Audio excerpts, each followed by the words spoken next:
जयपुर में मुसलमानों को बसाने का श्रेय किसको है? दिया कुमारी जी। तो जयपुर में जिन मुसलमानों को बसाने का काम किया दिया कुमारी जी के पूर्वजों ने, तो मैंने कहा था बाबा सनातन धर्म तो 5000 साल पुराना है, वो आपके भरोसे नहीं है। अरे जनता ने आपको विधायक बनाया है, आप जनता की सहूलियत के लिए लड़ो तो सही। मुसलमान पाकिस्तान का पासपोर्ट बना था, मुसलमान बांग्लादेशियों को बना रहा है। अरे पासपोर्ट बनाना या आधार कार्ड बनाना तो केंद्रीय एजेंसियां, उसमें राज्य की एजेंसियां होती नहीं। तो ये मस्जिद है कोई पाकिस्तान की पोशाक है क्या? जयपुर शहर की सबसे बड़ी जामा मस्जिद जो जौहरी बाजार में राजा महाराजाओं के समय से बनी हुई है। नमस्कार, आप देख रहे हैं पंजाब केसरी राजस्थान और आपके साथ हूं मैं सौरभ दुबे। आज हमारे साथ मौजूद है जयपुर शहर कांग्रेस के अध्यक्ष आर तिवारी जी, जिनसे हम बात करके जानेंगे भाजपा सरकार के पिछले 1 साल के कार्यकाल के बारे में। साथ ही जानेंगे जो हवा महल सीट पर जो चुनावी हार हुई है उसके बारे में। साथ ही जो इनके सियासी प्रतिद्वंदी है बाल मुकुंद आचार्य, उनके बयानों पर इनकी क्या प्रतिक्रिया है, और साथ ही समझने का प्रयास करेंगे कि जो प्रदेश कांग्रेस है उसके आगामी सियासी रणनीति क्या कहती है। सबसे पहले आर तिवारी जी, आपका पंजाब केसरी राजस्थान में बहुत बहुत स्वागत है। धन्यवाद। मेरा सबसे पहला सवाल यही होगा कि भाजपा को 1 साल से ज़्यादा हो चुके हैं प्रदेश में सत्ता में आए हुए, किस तरीके से, किस नज़रिए से देख रहे हैं आप इस पूरे कार्यकाल को? नहीं, राजस्थान की भारतीय जनता पार्टी की भजन सरकार को पूरा 1.5 साल हो गया। ये तो राजस्थान का 8 करोड़ मतदाता आकलन कर रहा है। आज भजन लाल जी की सरकार में पूरा राजस्थान पानी के लिए त्राही त्राही कर रहा है, पीने का पानी नहीं। बिजली आए दिन कटती है और आपने देखा होगा, पूरे देश ने देखा होगा।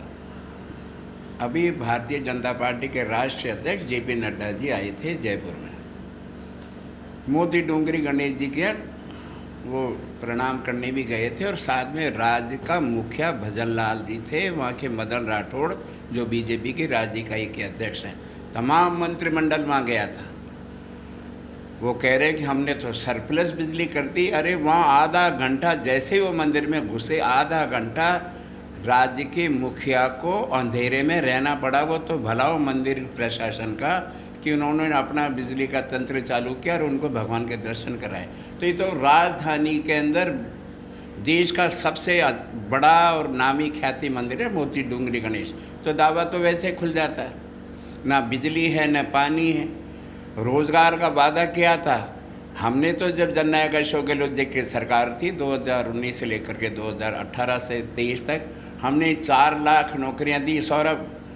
और पूरा देश जानता है 2 साल तो कोरोना के अंदर पूरा देश पीड़ित रहा, उसके बावजूद देश का सबसे लोकप्रिय जननायक अशोक गहलोत जी ने 4 लाख लोगों की नौकरियां दी।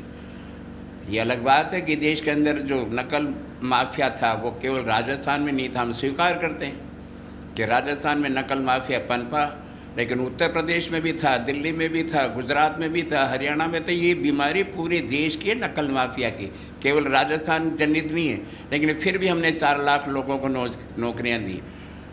राजस्थान अपराध देश के अंदर हर राज्य में होता है, लेकिन भारतीय जनता पार्टी का वो दावा जिन्होंने पूरे देश में राजस्थान के महिलाओं और पुरुषों को रेपिस्तान कह करके शर्मसार किया, आज मैं दावे से कह सकता हूँ राजधानी के अंदर जहाँ हमारे राज्य के मुखिया भजन लाल मुख्यमंत्री बने, हमारे विधानसभा क्षेत्र सांगानेर का, सांगानेर से जीता हुआ कोई विधायक 75 साल के लोकतंत्र के इतिहास में जयपुर शहर का कोई विधायक मुख्यमंत्री बनाओ, उसका श्रेय केवल भजन लाल जी को है। और आज राजस्थान की राजधानी का अपराधों में कहाँ आंकड़ा छुआ ये पूरा देश जानता है। और मैं तो फिर कह रहा हूँ, जिम्मेदार हूँ, पार्टी का अध्यक्ष हूँ राजधानी का। भजन लाल जी का सांगानेर क्षेत्र हमारे 8 विधानसभा के मुकाबले सर्वाधिक अपराधग्रस्त क्षेत्र है।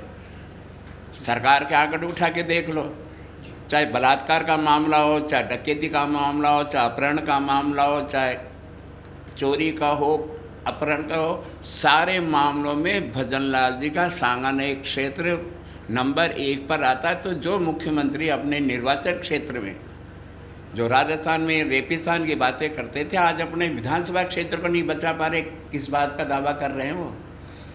रोज़गार के नाम पर अब तक इन्होंने केवल 56,000 नौकरियां दी है, जो भी अशोक गहलोत जी की सरकार के समय फाइनल हो चुके थे।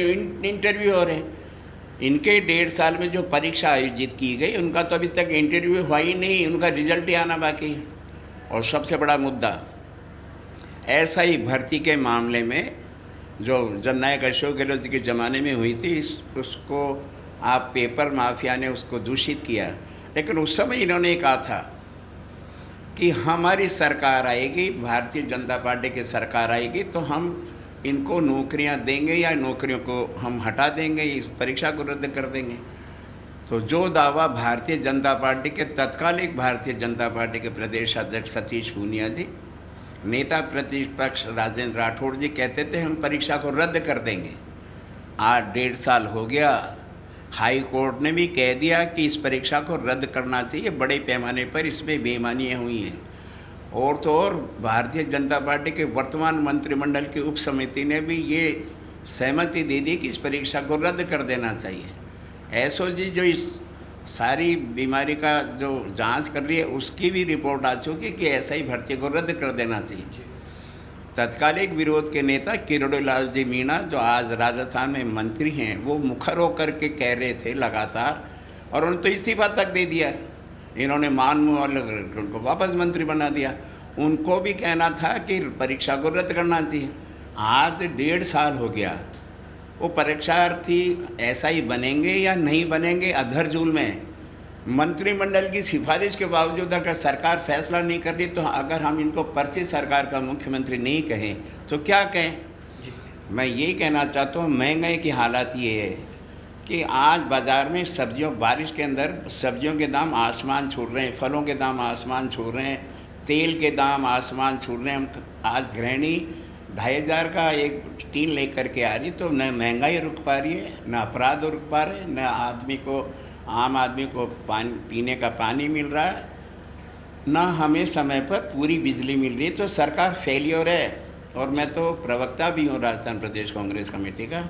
मैं डिबेट में मैं चुनौती देता हूँ, कोई भारतीय जनता पार्टी का नेता ये बता दे कि 1.5 साल में जनता के हित के लिए एक योजना आपने चलाई हो, उसका आप नाम दे दो कि जिससे आम आदमी को राहत मिले। जी, आपने लगातार सिलसिलेवार तरीके से भाजपा पे लगातार कई गंभीर आरोप लगाए, लेकिन मैं आपको फिर से इतिहास में लेकर जाना चाहता हूँ। जो हवा महल सीट से जो आपकी चुनावी हार हुई है, उसका कारण क्या मानते हैं आप? क्यों कुरेदते हो यार, मेरे को तो जीत करके हार गया। मैंने तत्काल भी कहा था। आज जो बाल मुकुंदाचार्य पूरे जयपुर शहर के लिए एक बाबा बवाल बन गए, उसको बनाने में हमारे ही लोगों का हाथ रहा। मैं फिर स्पष्ट कर रहा हूँ, मैं समय समय पे मैंने जयचंद का उपयोग भी किया। अगर जहाँ से मैं तो 19 राउंड में 18 राउंड तक मैं लगातार आगे रहा, मैं तो पीछे एक राउंड में भी नहीं गया। अगर भारतीय जनता पार्टी के लोगों को मदद करोगे नगद रुपए दे करके, भारतीय जनता पार्टी के पक्ष में मतदान ज़्यादा हो, उसके लिए अगर आप ख्वाजा गरीब नवाज़ के यहाँ ले जा करके बसों में जायरीनों को ले जा करके बैठा दोगे 24 तारीख की रात को और सुबह 25 तारीख को मतदान हो रहा है, तो ये हमारे मित्रों ने किया है। पूरा शहर जानता, पूरा राजस्थान जानता है, इसके पीछे हमारे मित्रों का हाथ था। मैं हारा हूँ दिल से, मन से नहीं हारा। मैं मतदान में मेरा तो डिक्लेयर हो गया था, हवा महल से जीते RR तिवारी। फिर लास्ट मोमेंट पे मैं हार गया, मेरे को खुद को समझ में नहीं आ रही। लेकिन मैं फिर कह रहा हूँ, मैंने मेरे साथियों से वादा किया था, हवा महल के साथियों से, कि यार विधानसभा के चुनाव में मैं 900 वोटों से हारा हूँ। और जब प्रताप सिंह खाचरवास जी को लोकसभा का हमारे यहाँ उम्मीदवार बनाया गया, तो मैंने उनसे कहा था कि मेरी हार को जीत में बदल देना, मैं तो जीता हुआ मानूंगा। विधानसभा हारा हूँ, मेरे को लोकसभा में जीता दो यार। उस समय के जयचंदों ने जो कुछ किया, अब वो जयचंद पार्टी से बाहर है, घर में बैठ गए। और उसका नतीजा ये निकला कि केवल किशनपुर से हमारे विधायक अमीन काग जी जीते, तो वहाँ से हमारे लोकसभा के उम्मीदवार भी जीते। रफ़ीक भाई आदर्श नगर से जीते, तो वहाँ से हमारे लोकसभा के प्रत्याशी भी जीते। बाकी जहाँ हमने 6 विधानसभा का चुनाव हारा था, विधानसभा में मैं हार करके मैंने वहाँ से 3000 प्लस वोट किया। जहाँ मैं हारा था 900 वोटों से, वहाँ से मैंने 2900 वोटों का प्लस दिया लोकसभा में। तो मेरे कार्यकर्ताओं का जज्बा था कि वो हार को जीत में बदल सकते हैं। जयचंद उस समय तक परास्त हो चुके थे। तो लोकसभा में मैं गर्व करता हूं कि मेरे कांग्रेस के साथियों ने मेरी हार का परिचय जीत में मेरे को तोहफा दिया। जी, आपने जिक्र किया बाल मुकुंद आचार्य जी का। मैं उनसे जुड़ा एक सवाल पूछना चाहता हूं कि इस जो ये घटना है आपके साथ जो हुआ है, उन्होंने जो सियासी बदलाव किए हैं, इस पर आपका क्या है? क्योंकि हाल फिलहाल में एक घटना सामने आती है कि वो तिरंगे का अपमान करते नजर आते हैं, तिरंगे से मुंह पोंछते, पसीना पोंछते हुए नजर आते हैं। तो इस पर आपकी क्या प्रतिक्रिया थी? 15 मई की घटना है, पिछले माह की तो घटना है। पिछले माह ये तिरंगा यात्राएं भारतीय जनता पार्टी वाले पूरे देश में निकाल रहे थे। तो जयपुर में भी मुख्यमंत्री जी के नेतृत्व में म्यूजियम से लेकर के बड़ी चौपड़ तक की ये उनकी तिरंगा यात्रा निकल रही थी। पूरे देश ने देखा है, उसमें मेरा कोई लेना देना नहीं है। जो अपने आप को महामंडलेश्वर श्री श्री 1008 पता नहीं कितनी पदियों से जिनको हमने विभूषित कर रखा है, वो साधु हैं, वो संत हैं, ये क्या है? ये तो भारतीय जनता पार्टी के नेताओं का आकलन करना चाहिए कि उनको ऐसे उम्मीदवारों को उतारने से क्या लाभ मिला। लेकिन फिर कह रहा हूँ, जब श्रीमान हमारे बाल मुकुंदाचार्य पैदल चल रहे थे, स्वाभाविक है मई का महीना था, गर्मी होगी 30-40 डिग्री 40-45 डिग्री सेल्सियस है, क्योंकि आम आदमी के पसीने आते हैं। लेकिन जो अपने आप को महामंडलेश्वर कहते हैं, जो अपने आप को संत कहते हैं, तिरंगे का जहाँ चाल चरित्र चेहरे के अलावा कोई ऐसा, जिन पार्टी का रूल है कि हमारी पार्टी चाल चरित्र और चेहरे को पसंद करती है, पार्टी विद डिफरेंस है। लोगों ने देखा अपने हाथ में तिरंगा जो उनको ओढ़ने के लिए दिया गया होगा, उनको उन्होंने रुमाल बना करके रखा था। और जब पसीने आ रहे थे तो अपना सर, अपना चेहरा पहुँच रहे थे और अपना नाक पहुँच रहे थे। ये वीडियो जब मेरे हाथ में आया तो मैंने तत्काल उसका खंडन किया और मैंने वीडियो जारी करके कहा कि बाल मुकुंदाचार्य जी, राष्ट्र के तिरंगे के सम्मान में, सेना के सम्मान में जो आप तिरंगा यात्रा निकाल रहे हो, चुनावा प्रतिनिधि, चाल चरित्र चेहरे वाले का प्रतिनिधि, पार्टी विद डिफरेंस का प्रतिनिधि अगर तिरंगे से अपना पसीना पहुँचेगा, अपना नाक पहुँचेगा, तो तिरंगे का अपमान हुआ या नहीं हुआ? और जब ये मेरा वीडियो वायरल हुआ तो उन्होंने एक नया वीडियो जारी किया कि मैंने कोई तिरंगे का अपमान नहीं किया। मेरे को तो किसी ने रास्ते में सफ़ेद और हरे रंग का रुमाल दे दिया था, उससे मैंने पहुंचा था, मैंने सर पे लगाया, मैंने सीने पे लगाया। अरे वीडियो आज भी जीवंत है लोगों के हाथ में। भारतीय जनता पार्टी के प्रदेश अध्यक्ष जी को उनको उलाहना देना पड़ा कि आपको ऐसा नहीं करना चाहिए था। तो पूरा देश कह रहा हूँ, बाल मुकुंदाचार्य जी का भारतीय जनता पार्टी की रीति नीति से कोई लेना देना ही नहीं। मैं फिर कह रहा हूँ, ज़िंदगी के 48 साल गुजारे मैंने जयपुर शहर में कांग्रेस का झंडा लेकर के। मैं 1975 साल 50 साल के 1975 में मैं सुबोध कॉलेज का अध्यक्ष था, जयपुर में NSUI के चुनाव अध्यक्ष कॉलेज का। 78 में मैं इंदिरा जी के लिए मैंने 10 दिन की जेल यात्रा भी की। जब इंदिरा जी को इलाहाबाद हाई कोर्ट के कारण 3 दिन की सज़ा हुई थी, तो राजस्थान में पंडित नवल किशोर जी शर्मा, जो हमारे उस समय के पुरोधा थे, बड़े नेता थे, उनके नेतृत्व में जेल भरो आंदोलन हुआ। तो जयपुर शहर से मैं 22 साल की उम्र में मैं 10 दिन स्वैच्छिक मैंने गिरफ्तारी दी थी। तो जिन लोगों को मैंने जनसंघ के ज़माने से देखा, जनता पार्टी के ज़माने से देखा, भारतीय जनता पार्टी, ये बाल मुकुंदाचार्य भारतीय जनता पार्टी के प्राथमिक सदस्य भी नहीं हुआ करते थे। अचानक इनको टिकट मिल गया क्योंकि वेशभूषा देश के सबसे बड़े राज्य उत्तर प्रदेश की मुख्यमंत्री योगी जैसी थी। तो राम लहर, सनातन धर्म के पहिए पे रथ पर सवार होकर के ये चुनाव लड़ने के लिए आ गए। और मेरे ही साथियों द्वारा जो किया गया भीतरघात, उसके कारण से जीत गया। लेकिन आज बाल मुकुंदाचार्य जयपुर की राजनीति में पुलिस प्रशासन के लिए, आम आदमी की ज़िंदगी के लिए उन्होंने कैसा प्रपंच रख रखा, पूरा शहर जानता है। आप इस इंटरव्यू में भी और सोशल मीडिया पे भी कई बार बाल मुकुंदाचार्य को लेके काफ़ी आलोचना करते हैं, काफ़ी एग्रेसिव नज़र आते हैं।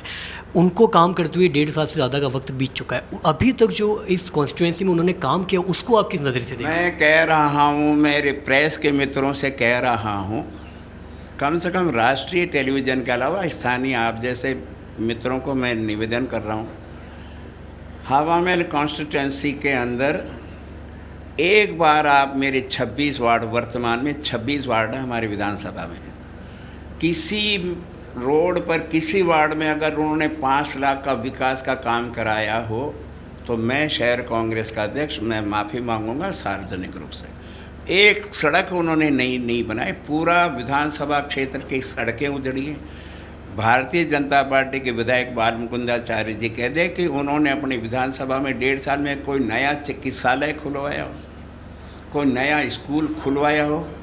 अरे पीएससी को उन्होंने सीएससी में बदलवाया हो, कोई पानी की समस्या का दूर करवाया। आज भी जयसिंहपुरा खोर में पीने के पानी के लिए वहाँ के निवासियों को 300 साढ़े 300 रुपये में टैंकर मंगा करके पीने का पानी लेना पड़ता है। सड़कें सारी उधड़ी पड़ी हैं और आए दिन उनके पास में तो एक ही है कि धर्म के आधार पर आप लोगों को बांटो और चुनाव जीत जाओ। मैंने उनसे एक बार डिबेट में कहा भी था कि आप विधायक हैं, आप बाबा हैं, आप जो भी हैं, संत हैं, महात्मा हैं, आप विधानसभा का एक विकास का काम करा दो। भाई आपने ये स्कूल खुलवाया हो, आपने कोई चिकित्सालय खुलवाया हो, आपने पीने के पानी के लिए कोई व्यवस्था की हो, आपने बिजली का कोई सब ग्रिड स्टेशन बनाया हो। तो वो एक ही कहते हैं कि मैंने वादा ही नहीं किया मेरी जनता से। मैंने तो ये वादा किया था कि सनातन धर्म की रक्षा के लिए मेरी आखिरी सांस तक लड़ता रहूँगा। तो मैंने कहा था बाबा सनातन धर्म तो 5000 साल पुराना है, वो आपके भरोसे नहीं है।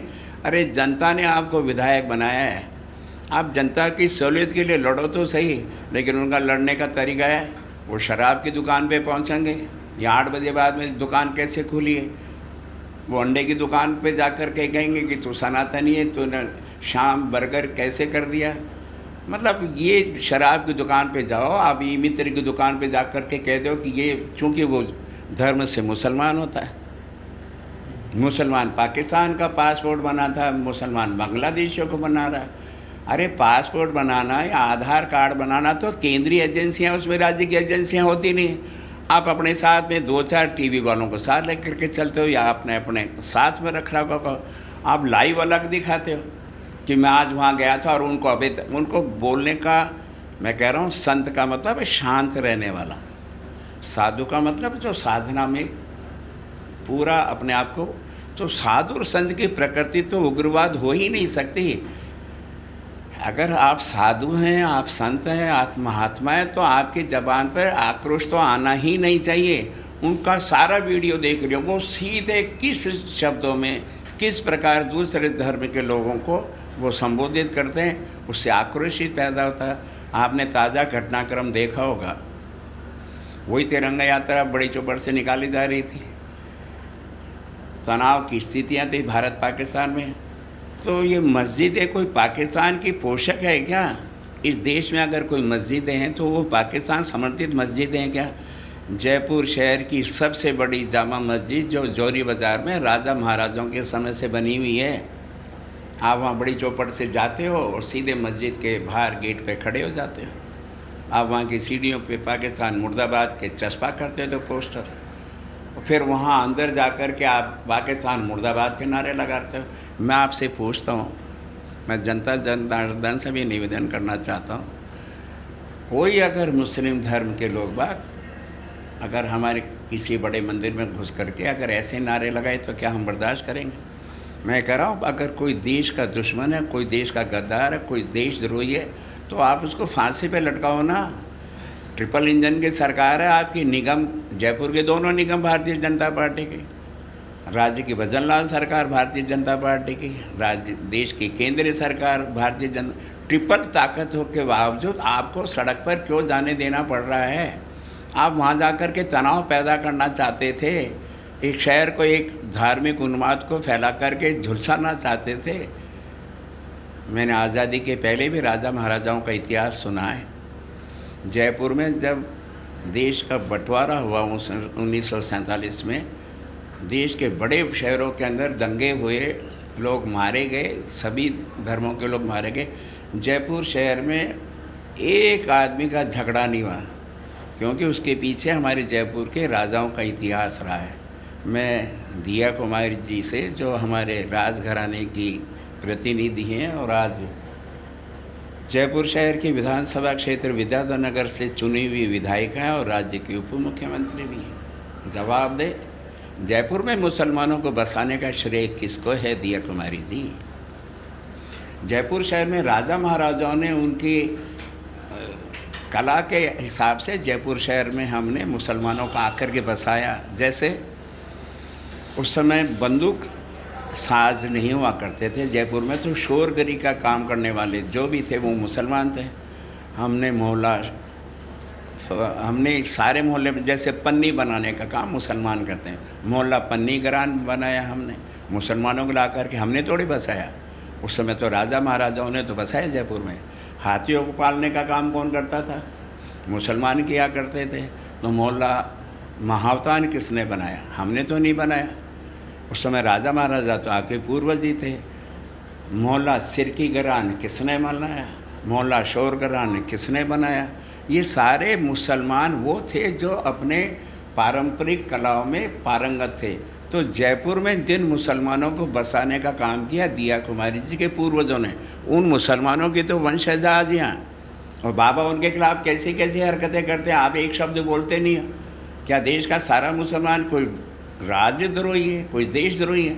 देश के अंदर आप ऐसे उन्माद फैला करके पार्टी को जिता सकते हो, खुद जीत सकते हो, लेकिन देश की आत्मा को मारने का काम करते हो आप। देश की आत्माएं है से हिंदू और मैं से मुसलमान, हम मिलकर के ही देश बनाए, भारत बनाए, तब जाकर के देश का सर्वांगीण विकास होगा।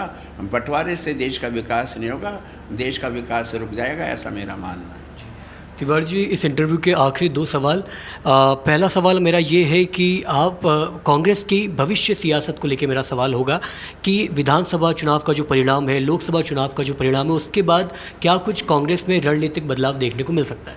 देखो, जब से 2014 से देश के लोकतंत्र पर जुमलों के आधार पर सरकार बनाने का खेल रचा गया, आपको याद होगा 2014 से पहले 10 साल तक यूपीए की सरकार रही माननीय मनमोहन सिंह जी के प्रधानमंत्री काल में। हमारी यूपीए की चेयरपर्सन रही हमारी कांग्रेस की नेता माननीय सोनिया गांधी जी। अब 10 साल का विकास का आंकड़ा उठा करके देख लो। लेकिन तत्काल भारतीय जनता पार्टी ने जब लाल कृष्ण आडवाणी की जगह नरेंद्र मोदी को आगे किया, तो लगता है उसके पीछे पूरा एक तंत्र था, इवेंट था। और इवेंट में सबसे पहले उन्होंने भारतीय टेलीविज़न को, उन्होंने उनको अपने साथ में लिया और नारा दिया, अब की बार मोदी सरकार। भारतीय जनता पार्टी की सरकार का कहीं नाम नहीं, अब की बार मोदी सरकार का नारा दिया। तो मोदी की सरकार थोड़ी बनती है देश में। भारतीय जनता पार्टी ने तमाम उद्योगपतियों से मिलकर के इवेंट पैदा किया और जुमले दिए, नहीं सहेंगे महंगाई की मार, अब की बार मोदी सरकार। और जुमला 1,76,000 करोड़ का बेईमानी हो गई कैग में। अब उसका आंकड़ा पता ही नहीं। आज 11 साल से दिल्ली में देश की भारतीय जनता पार्टी की सरकार है, वो आंकड़ा कहाँ गया? नहीं सहेंगे महंगाई की मार। 400 रुपये का जब यूपी की राज्य में मनमोहन सिंह जी के नेतृत्व में हर घर में हम 400 रुपये का गैस का सिलेंडर दे रहे थे, तो इनको 400 रुपये का सिलेंडर महंगा नज़र आ रहा था। पूरे देश में मैं विशेषकर युवाओं से आग्रह कर रहा हूँ, 70 रुपये में पेट्रोल मिल रहा था पर लीटर, 60 रुपये में डीजल मिल रहा था हर घर में, सिलेंडर मिल रहा था 400 रुपये का, कैरोसिन तेल मिल रहा था आज के वर्तमान दामों से कम, लेकिन 400 का सिलेंडर महंगा था, 60 का पेट्रोल महंगा था, 70 का डीजल महंगा था। और फिर जुमला दिया 15 लाख रुपए हर घर में देंगे जिन्होंने जन आधार कार्ड बनाया। फिर एक नया जुमला आया, 2 करोड़ नौजवानों को हर साल नौकरियां देंगे।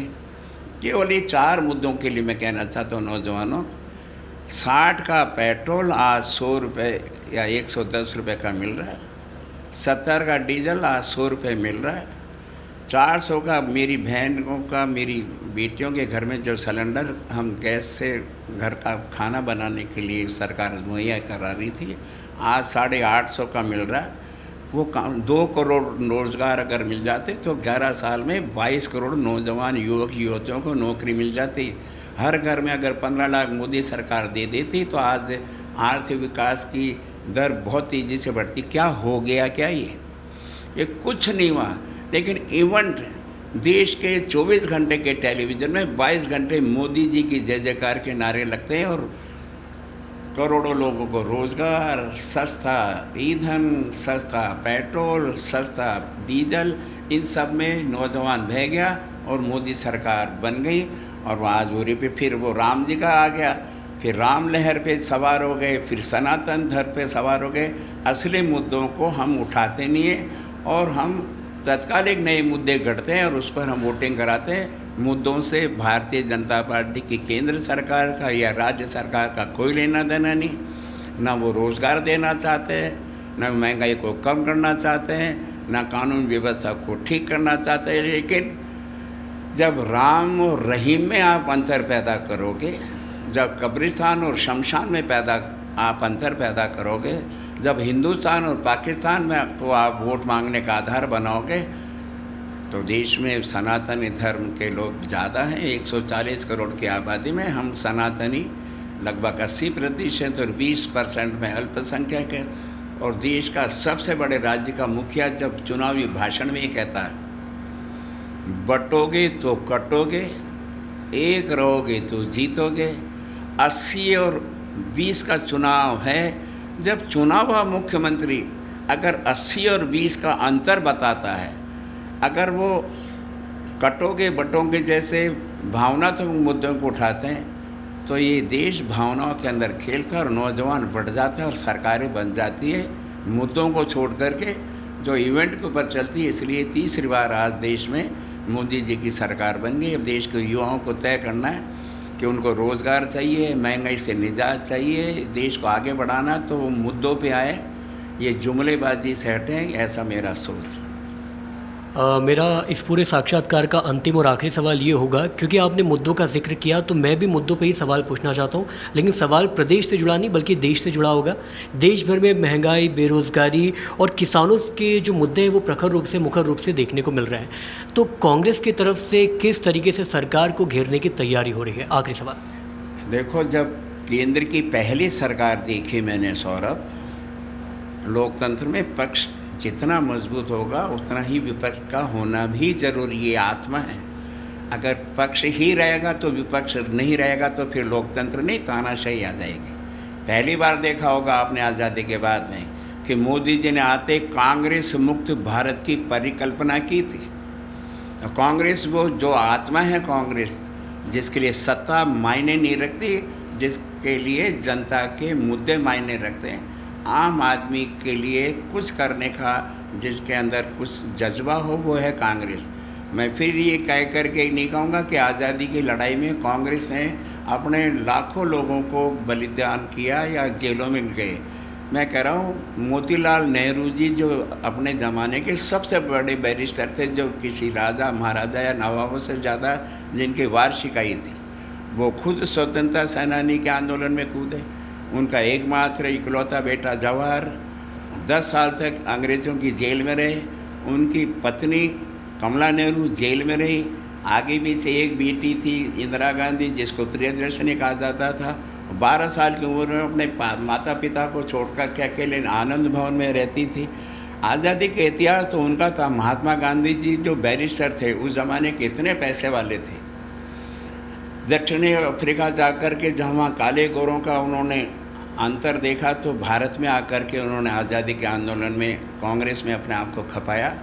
और वो गांधी, महात्मा गांधी, उन्होंने अपनी बैरिस्टरी के कपड़े उतार करके लंगोट में रहना स्वीकार किया, क्योंकि देश में अंग्रेज़ों के ज़माने में आम आदमी के पास में एक साड़ी के अलावा दूसरा कपड़ा ही नहीं हुआ करता था। तो गांधी को इस भारत की आत्मा को पहचानने के लिए आम आदमी बनना पड़ा, तब जाकर के गांधी महात्मा गांधी बने और देश के राष्ट्रपिता बने। हमारे यहाँ जो जुमलेबाज प्रधानमंत्री जी, भाई और बहनों, पद के लिए मेरी माता जी पड़ोस के अंदर काम करने जाती थी। गरीब माँ का दिखा करके उन्होंने लोगों को भावनात्मक रूप से उन्होंने अपनी ओर आकर्षित किया। फिर आज प्रधानमंत्री जी दिन में 4 बार ड्रेस बदलते हो, आज स्वदेशी की बात तो करते हो, लेकिन पेन आपका विदेशी आपकी जेब में टका रहता है, आपकी घड़ी विदेशी हैं, आपके कपड़े लाखों रुपए के हैं, दिन में 4 बार ड्रेस बदलते हो। महात्मा गांधी कैसे बनोगे? एक वो जवाहरलाल नेहरू, एक वो मोतीलाल नेहरू जो अपने अरबों की संपत्तियों को देश के ऊपर निछावर कर दिया, जो पैसे वाले होने के बावजूद आम आदमी के साथ में खड़े रहते थे। आज आप गरीब के बेटे बनने के बाद में आपका रहन सहन कैसा है? आम आदमी का रहन सहन तो नहीं है। तो फिर मैं कह रहा हूँ, नौजवानों का देश है, 60% से ज़्यादा हमारे देश की आबादी नौजवानों की है। नौजवानों को हमने जुमलों में फंसाया और देश की सत्ता पर हम काबिज तो हो गए, लेकिन नौजवान आज पूछ रहा है मेरे रोज़गार का क्या होगा, मेरा भविष्य क्या है, मेरे को सरकार नौकरी देगी कि नहीं देगी। आप संवैधानिक संस्थाओं को धीरे धीरे बंद कर रहे हो। आप सेना में आपने लाखों लोगों को जो रोज़गार मिलता था आपने बंद कर दिया। देश का सबसे बड़ा रोज़गार देने वाला रेलवे में आपने नौकरियां देना बंद कर दिया। सारा आप प्राइवेटाइजेशन दे रहे हो, सारे काम आप उद्योगपतियों को दे रहे हो। तो सरकार के पास में है क्या? उद्योगपति चला लेंगे ना, फिर सरकार चुन करके हम लाभ क्या लेंगे?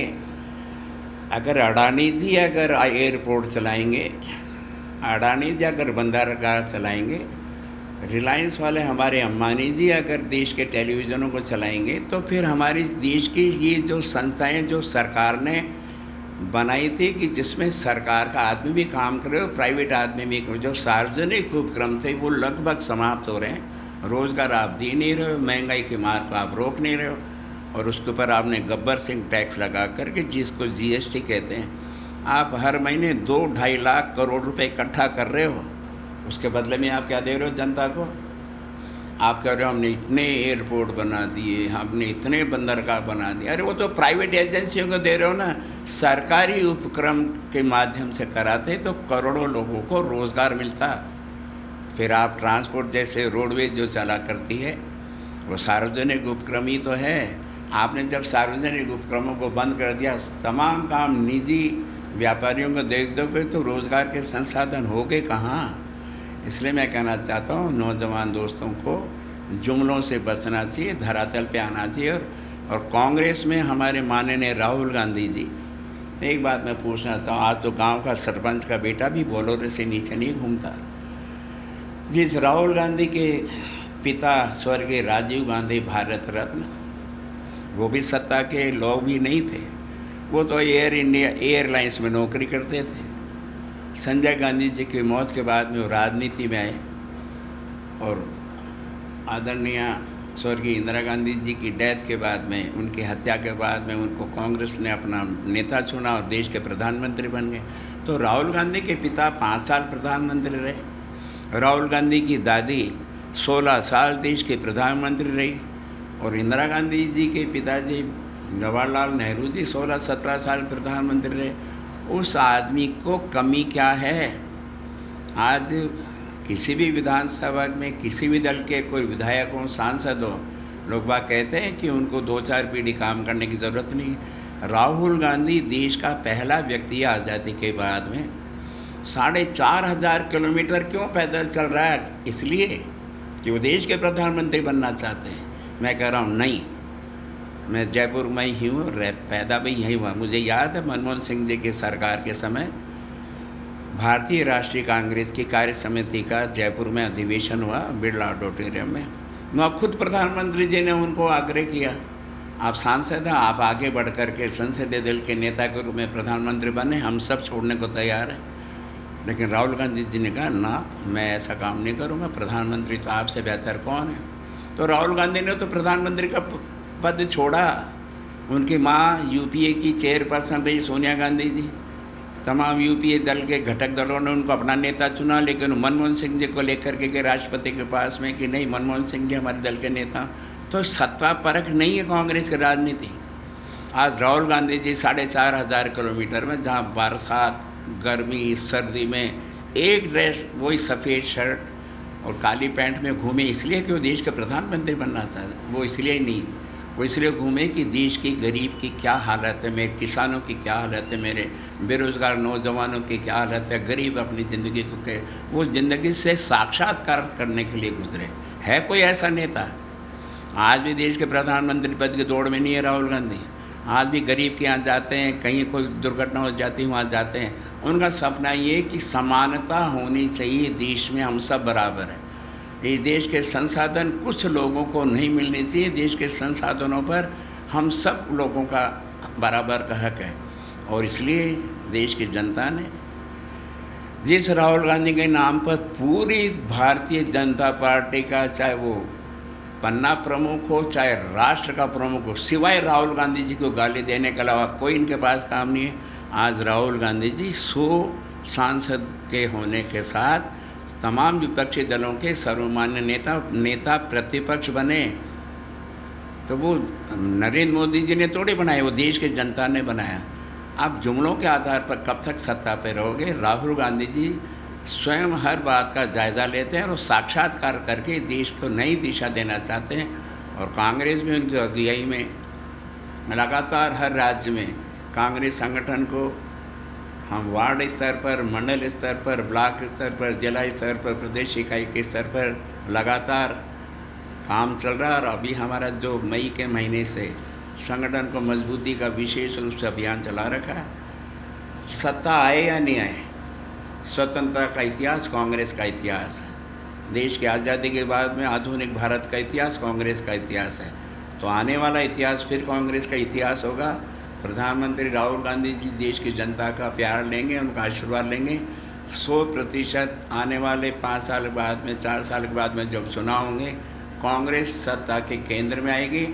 और अमीर हो, गरीब हो, मध्यम वर्ग का हो, पिछड़ा हो, एससी का हो, एसटी का हो, सबको बराबर एक जाजम पे बैठा करके देश को नई दिशा और सर्वांगीण विकास की ओर लेकर के जाएंगे। तिवारी जी, बहुत बहुत शुक्रिया पंजाब केसरी राजस्थान से आपका जुड़ने के लिए। तो दर्शकों, हमने जाना कि किस तरीके से जो आर तिवारी जी हैं वो स्थानीय मुद्दों से लगाकर, प्रादेशिक मुद्दों से लगाकर देश के मुद्दों पर उनकी क्या राय है, उनके कथन, उनके बयान को हमने सुना और आप तक पहुंचाया। वैसे ही प्रदेश भर की तमाम छोटी बड़ी खबरों के लिए देखते रहिए पंजाब केसरी राजस्थान। नमस्कार।